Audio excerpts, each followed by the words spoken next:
Gari se si reverse gear ne to reason team yo. Reverse gear ne.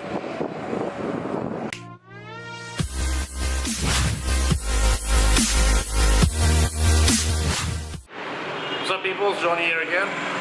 Kasi the electric bike ki matang no mai video on jarak ke electric bike se main amna request to birak pagi matu ina tok jarak pani. Ai ngasi lai jare se Radiant eRide Sangaiprou ga laiba adugi afam du dani. Gari model ano no main la e pagi X3 model ai ma ai tu lai se X1 model lai aduga VP Hyderabad gari musu lai aduga TN95 ana gari am chaw ba range am wang musu lai. Aduh gari में हमसे आई detail है जरा के मागी price detail है जरा के अदगी servicing कमाई कमाई तो वही बोले है जरा के खाता नहीं है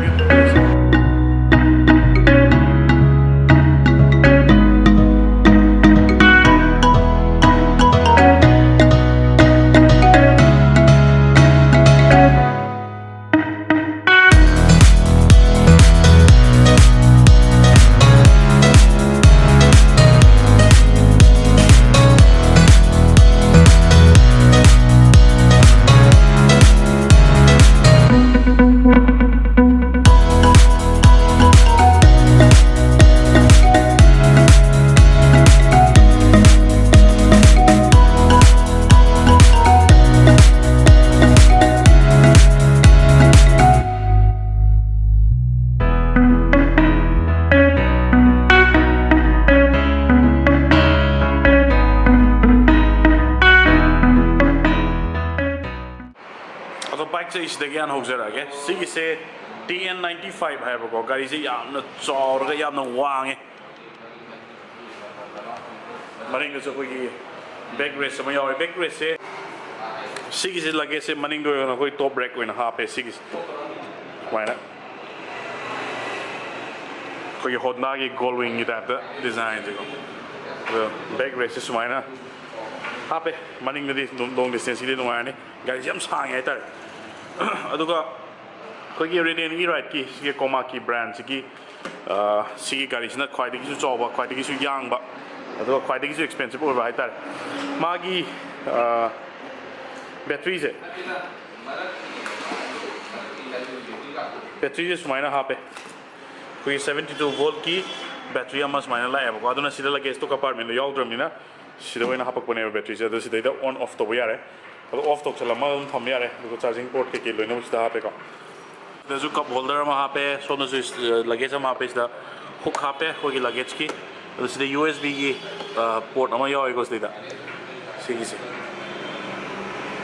मोबाइल की चार्जर वो जो नहीं है तो बस देता कोई वायरलेस किसी और बात अदुना इशाई को मत हार खोला थोड़ा सा यार है कोई हाई बीम लो बीम अदु इसदा हॉर्न ले रहे हैं अदु इसदा कोई इंडिकेटर लाइट ले रहे हैं सीगी ना कोई engine कनो light on off का सीजन start नहीं अदर सीजन reverse किया नहीं अदर सीजन कोई gear button नहीं को 1 2 3 ले लीजिए gear 1 gear 2 gear 3 तो वो यार है मागी सोच है पिटों on तो ये गंजा कि मैं आप सीजन क्या speedometer ने यार से अदर मागी indicator 60 speed पर यार है अदर मागी speedometer यार है अदर total kilometer यार है battery की indicator ने यार से अदर reverse की सीधे इंडिकेटर यावरे को मागी हम पोस्ट आवाम ना सिगी कोई सिगी की ने अदुगा सी सेंट्रल लॉकिंग यावे सेंट्रल लॉकिंग से तो वो मतंदा मागी साउंड हम तो लगने को अलार्म साउंड मा ताकि अब ऑफ तो से ओके लुगा हम ऑन ऑफ नहीं सिगी सेफ्टी फीचर्स हाई तार लुगा साइड मिरर से अदु हम साउंड ना यार एक विजिबिलिटी पसंद नहीं नहीं सीधा क्रोम ना माय गॉड मैं हम हाँ पे सीधा कोई यहाँ पे स्मोकी क्या होता है कोई तेल लाइक का लोग सी माय गॉड मैं हम जिसमें ना वो ना चाउन हाँ पे फुट पैक से हम सांगे हम चावे जैसे गॉड हाँ पे हमारे फुट एरिया से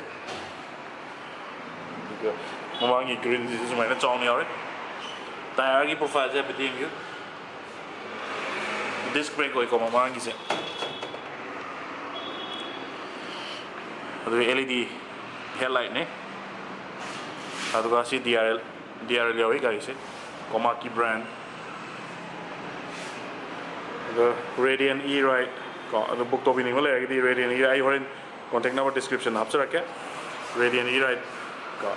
ado sigi bike se kitang speed se wang na thogoni na ngasagi registration to amadi darkar hoy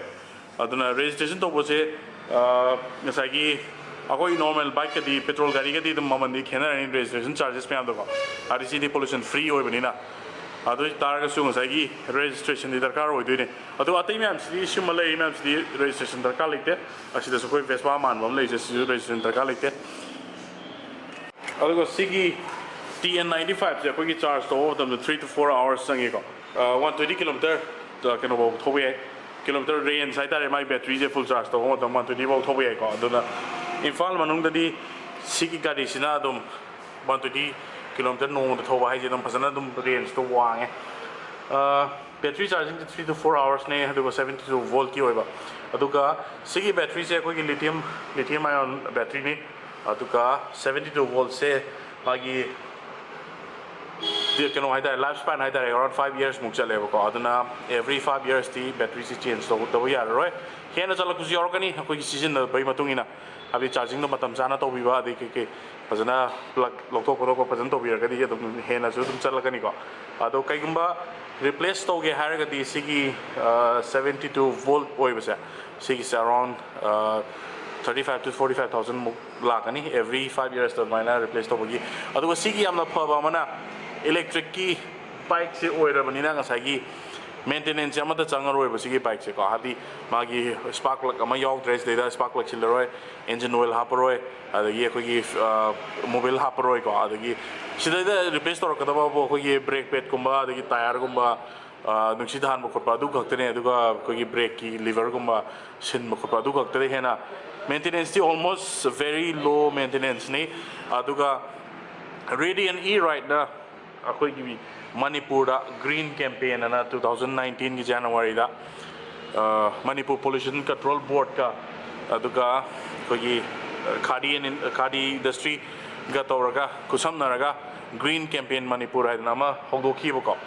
aduga si green campaign Manipur sida koi gi Manipur gi oina pollution free over state amo oina bai da ta koi gi electric vehicles me am se koina from Radiant eRide na promote to hor kone hojing Manipur manung da 3-wheeler auto ka akoi electric auto mayam sin bu wirang mani adu hojik 2-wheeler da su mayam promote to AC su 3TN95 ai su sisna koi public ta season na ba gari de da mayam su kita support to hanjani hai tare ngai green Manipur campaign je Manipur gi oina pollution free oina na ba ko environment ta kita friendly oi ba gari vehicle petrol gari diesel gari thobi da bida electric vehicle system thobi gar gadi hengwa environment su amna kana ba mo ko ni pollution ju mo pra free or ko noise pollution air pollution me ache ko aduna like gare gari me am seda sigi model sina mo X3 ko Komako X3 is the color se similar dark gray am le the red am le how's it going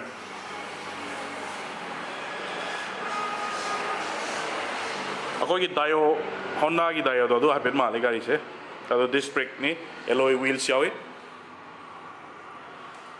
magi headlight ki design je peti mu to magi especially magi sigi koi side glass ki design se amna phaje hai dar apen on to jarke sidara mo display se koi gi green red oina to re ko sta gear 1 2 le gear 1 gear 2 gear 3 ko sta like se sida speedometer ne ado sin total kilometer ne battery gi indicator yamna simple oiba digital display ne reverse gear se dia re ado som da mo music ki sida apete yang jarke the yours will be real. 60 MP3 player ke kilo ino yours is. Say the MP3 ke yours is. Aduna volume control to we are music change to we are the say the charger akoi mobile thinna ba USB port am yours ka say the. Ami sei tha tho ya doine. Sina high beam low beam indicator light horn aduga sisna headlight ki indicator gear indicator pagi remote ne car ki remote male sisu central locking ni dona mai sound se amna hard way ai tar sit se amna soft way ga pham da nungai ga da bani si metal ni aduga tail light se apiding view makha gi se apiding view we see electric ki hub tuni si or se sisu 72 volt ki battery ni hub ise aduga magi charging sisu 3 to 4 hours sang duini aduga magi maximum range hai tare 100 to 120 km per charge ta daily thodu ne ba adu sigi price se CX3 ki price se 89000 rupees ne ka 89000 is loina all inclusive ne kai na city registration to ga is nate aduna 89000 is the lower gari si adum yam quality leina sai adi electric ki bike mo yamna cheap oiba quality one sab to ge adai tung lei se radiant eRide to ga kano ngasai gi Sangaiprou da adum lakshan biro test drive to biro adu electric ki bike se ai wakal di imong gudingi at least amom di le ni kai no di petrol se at least 2-3 years 4 years 5 years tadi petrol hai ba gari se mut khragani diesel hai ba gari se mut khani ko adu Indian government ki mo ki plan se electric ngasai gi fuel consumption to wa ngasai gi gari me am se loina mo muthat ki plan ne electric lo na loina la ka doi ne ko aduna electric ki bike se at least imong gudingi di amom di le ni hai tare ko sisna yamna economy su rakani noise pollution handarakani yamna aduga Manipur gi na green campaign toriba radiant eRide ka radiant group ka sai Manipur pollution control board kana kusam naraga green campaign Manipur ka na toriba me am state su mating ju am oidoi ne Manipur su pollution free state am oina na bidam ko si gari me am su hapet si one thobio ha jini ha aduga sigi battery me am sa battery ki bike me am sa sigi se charge to matanda electric kyam yam sange ha matanda pathok matanda koi sigi 72 volt ki bike sima charge to matanda around 8 to 9 rupees mo per charge changdoi ne 3 to 4 hours na full charge to we are ada per full charge to matanda around 8 rupees 9 rupees mo changdoi ne petrol se hojik 90 ga 495 rupees ore hayang chiti dum 100 rupees yo urani aduna sigi electric bike sima thobiragadi kyamu yam economical oira ke ha do adu dum pabiro sigi sidi maintenance free ni kogi keno yoro pra zero maintenance almost zero maintenance dai tare ko tire pressure ka tani duise the ye engine oil ha poroi the ye mobile ha poroi the ye kogi spark plug ase amta haproi filter haproi amta oil filter air filter amta haproi ko aduna sigi gari is just mobile charge to wait at the yunda charging port ama thamani charge tawrani full charge tawrani duga no mona kilometer 100 adi no mona te per charge full charge tawranda adam 100 to 120 kilometers am thogdine city manungi di dum yadoine phasana sigi se koi entry level comma ki gi X1 ne ko si janum pleasure gi design ja pet oye aduga keno gi type so koi Honda keno da gari moi Honda gi bike to adugi design ja pet male sigi se magi price se around 51805 rupees le ko plus registration darkar oidre electric ki bike nina aduga ngasagi license holder su dum yaduni thobo ko sigi bike se yamna economical oiba hai tare ngasagi kaino de electric ki bike oira abanina ngai khoina gari petrol gari amagi maintenance to wa khotpa thau han mo khotpa ma to roi sigi nam ngasai charging to tor kana charge to se full charge to se 6 to 8 hours to full charge to ngame atuga magi range na around 85 km mo thowe ba ka aduga magi battery se gel battery hoy akoi 48 volt ki gel battery ne aduga magi battery se around 3 years mo magi lifespan hoy marak to yarak di sin magi tarka lakani do kai gum yarak di adi magi normal battery ki lifespan se 3 years ne ko 3 years se sagi battery se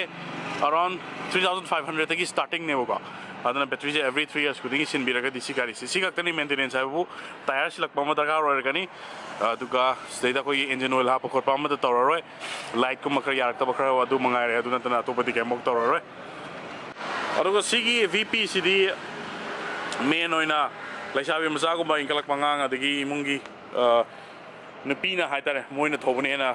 nuai gane hai kai gino di Sigi overall gari sigi weight se less than 50 kgs ne around 45 46 kg mukta ne si lum mi je don yam na su lightweight hoiba aduga 80 to 90 range su chat pa ko kilometer che adana nong magi angang tuition chat pa ko pa adigi kaithen ka ko pa de si gari yam ngai de ne on road price 76,587 rupees Radiant eRide ko sida dum lakpiro Komaki brand ne adu gari se kar mall se show kana dagi godan dagi hajita ei video na mai inthorok pani ko aduna khadi mall design ja pedem yo pra Italian bike ka pen mana bani na na thona biriba bike to pen mana bani sigi sina 48 volt ki battery ne ha pise aduga charging times na 3 to 4 hours ne sisu ko aduga magi range na 80 to 90 km ne per charge aduga sigi charging to bagi akoi electric consumption se around 5 rupees 5-6 rupees muktane per charge chang doise sida gear indicator yaure sisu ko adagi koi sida na USB port sida hape aduga magi display koi digital display on a color hatre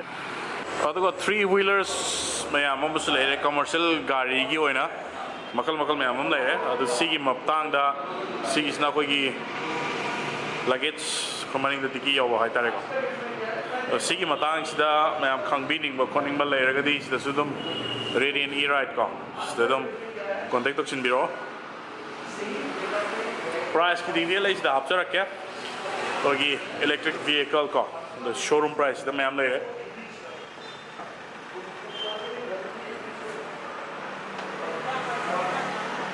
koi Krishna brand Komaki adai Hookley butterfly Arjun ganas lei mayam still low price the low later adong sagi petrol diesel gi rickshaw da gi di hojik smaina si gari sone thobi bana and environment su kana ni aduga somna su cost effective oi ba do hela kani hai tar ado sigi convert sigi se mayam gi songi diesel auto ko lei biraga di electric ta convert to busi ai ka exchange stock to busi ai ado sigi detail do ai phone number hapsara age phone number se sida lere Sangaiprou ko mingkem call Thoubal gi na sida lere Moirang gi na sida lere ado sigi mayam se phone option biro aduga carpet inquire to biro exchange to copy bi ai songi diesel auto mayam do aduga chen wadi si dum chen biro sigi auto sina mo excite ki auto ne aduga sigi price na around 1,62,000 mugla kani battery se sigi na mo masagi excite new haiba battery se sida oina la ka dene adu si sina maman dik tang tange aduga range to this is ne hela ka dene ba adu inquire option biro ai na phone number hapse ri mayam tik da adu eRide ki Sangaiprou Ningthiem call opposite Imphal college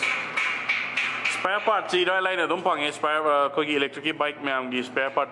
kitang wa ga khot ka hai ba do gi do spare part ne sigi manung da lai se the spare part mayam ko se ko gi hub ne andu le wheel hub ko duka part mayam do sun ira line pange ai tare duna se da ko gi electric ko gi motor ko gi mayam da loi le adana same khot pa gi ira line do lai rani mechanic phazan lai servicing center phazan lai aduna spare gi di warning ai letra spare nakte de sil le me apse aro sine TN95 yeng mo dam yam phazabane gari se yam na chong na su ure chong su wai gari se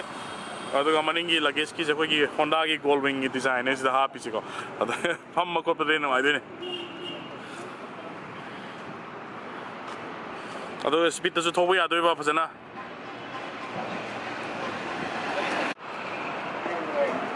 sina Radiant eRide ki ngasagi bike me amgi gari awang lai kai de sina mo servicing center bi changor ase battery replacement gi ne lai se ado battery me am ste da smile lai adana servicing ke am to wani ai odre electric vehicle fazana Radiant eRide to ko fazana dom service fazana sida pire